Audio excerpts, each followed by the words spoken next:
Hello friends, today we will learn lesson 4 of class 6। तो आज हम क्लास 6 का लेसन 4 पढ़ने वाले हैं, जिसका टाइटल है my childhood. My childhood means मेरा बचपन।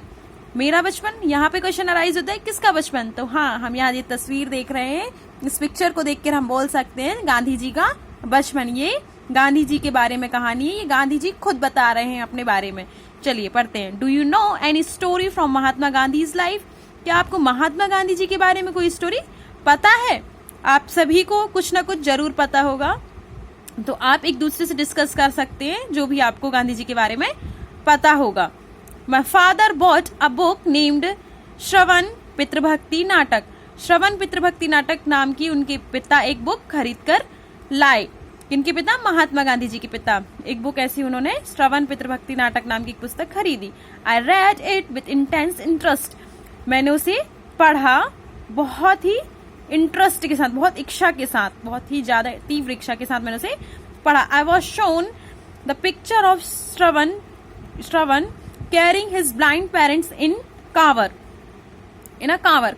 तो यहाँ पे कांवर का मीनिंग है जो एक डंडी टाइप की होती है, वो कंधे पर रखकर, एक डंडी को कंधे पे रखकर, जिस तरह से कांवर यात्रा होती है उसमें मटकी में पानी लेकर के जाते हैं ना, उसी तरह वो मटकी की जगह पर वो ऐसा कुछ बनाए हुए थे जिसमें अपने पिता को बैठाल देते, मतलब अपने कंधों पर अपने पिता को वो बैठाल कर ले जाते थे। श्रवण कुमार जिनको कहा जाता है, हम श्रवण कुमार के नाम से ज्यादा अच्छे से जानेंगे। तो वो अपने अंधे माता पिता को कैरी मतलब लेके जाते थे, कैरी करते थे उसी कांवर में मतलब एक टोकनी के अंदर उस कांवर को उठालते थे।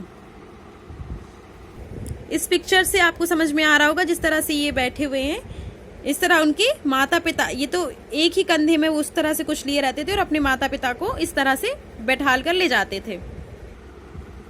The book and the picture left lasting impression on my mind.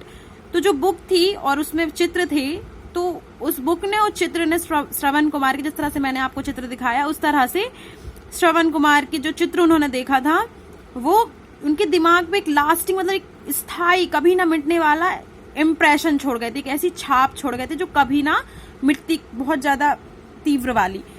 Here is an example for you to copy।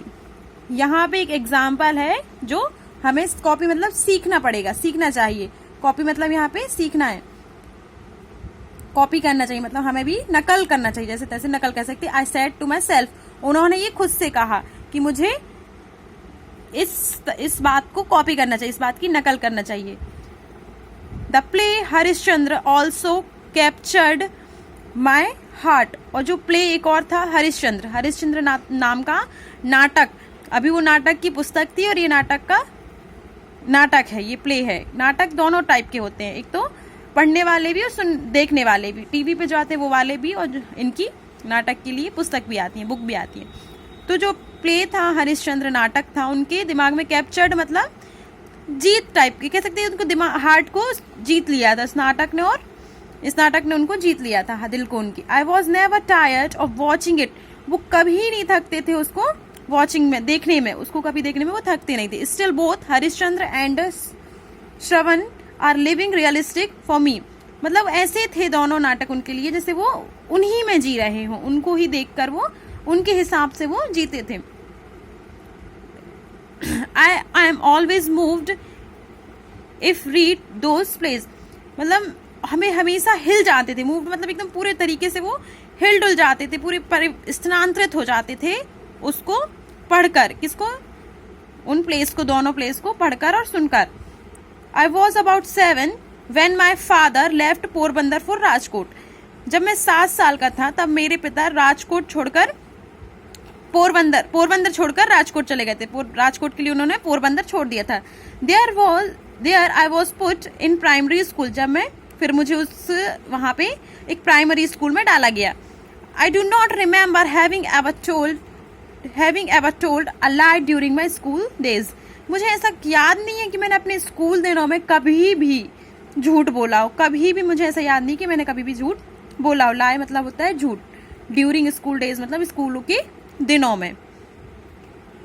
Either to my teachers और टू माई स्कूलमेट्स, ना कि कभी टीचर से और ना ही कभी कभी स्कूलमेट से। स्कूलमेट्स मतलब साथी, जो साथी होते हैं स्कूल में पढ़ने वाले, ना कि अभी उन्होंने अपने टीचर से, ना कि अभी अपने साथियों से। आई वॉज वेरी शाय, मैं बहुत शर्मीला था, मैं बहुत शर्मीला था। अवॉइडेड ऑल कंपनीज, कंपनीज मतलब साथी, मैं किसी साथी की जरूरत नहीं समझता, मैं अनदेखा कर देता था, किसी साथी की मुझे जरूरत नहीं थी। My books and my lessons were my only companions, मेरे लेसन्स, मेरे पाठ, पुस्तकों के पाठ और पुस्तकें ही हमारे, उनके ही मेरे साथी थे। वो ओनली उनके साथी कौन थे? बुक और लेसन ही उनके साथी थे। Once mister Gill come for inspection, एक बार मिस्टर गिल, यानी मिस्टर गिल उनके टीचर का नाम है, तो वो आए निरीक्षण के लिए। इंस्पेक्शन है ना निरीक्षण, या फिर हम टेस्ट बोल सकते, टेस्ट के लिए आए।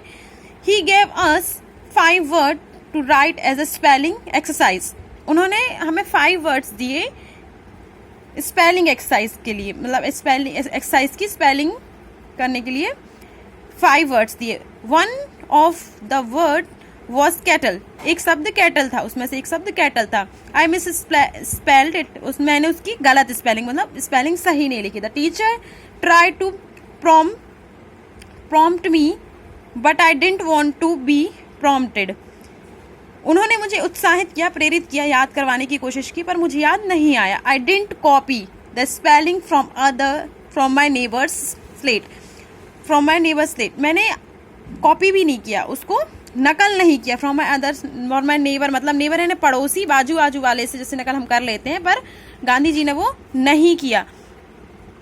नेबर यानी पड़ोसी, तो उन्होंने अपने अड़ोस पड़ोस से नकल नहीं की, जैसे कि हम हमेशा कर लेते हैं। All students spelled every word correctly, बाकी सभी स्टूडेंट्स ने पूरे शब्द एकदम करेक्टली, एकदम सही सही लिखे। ओनली आई वॉज स्टूपिड, केवल मैं ही मूर्ख था। After the inspection was over, जब निरीक्षण खत्म हो गया, the teacher pointed out my stupidity, उन्होंने मेरी स्टूपिडिटी मतलब मूर्खता को देखा, पॉइंट किया। पर why I didn't copy from